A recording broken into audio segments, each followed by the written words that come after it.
Uhali gani mtazamaji wa Gift Online TV, Rais wa Simba Mohamed Mo Dewji amesema anaamini klabu hiyo inaweza kufanya makubwa zaidi katika soka la Afrika katika miaka ijayo kuliko ilivyowahi kufanya katika historia yake ya miaka 90.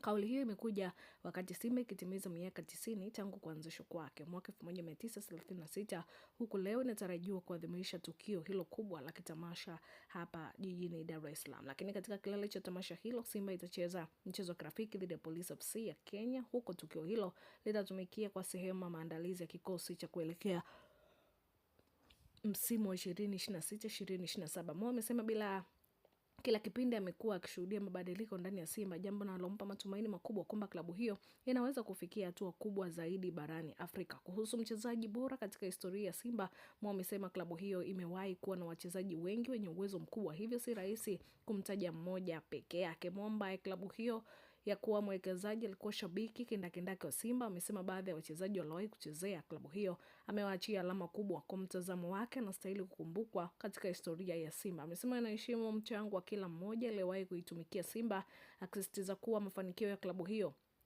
yamejengwa na vizazi mbalimbali vilivyopita katika klabu hiyo. Chini ya uongozi wa Mo, Simba inaendelea kuijenga kama moja ya klabu kubwa na zenye ushawishi Tanzania na Afrika, huku matarajio yake sasa yakiwa ni kuona klabu hiyo ikipiga hatua zaidi katika mashindano ya kimataifa. Kwa Simba, maadhimisho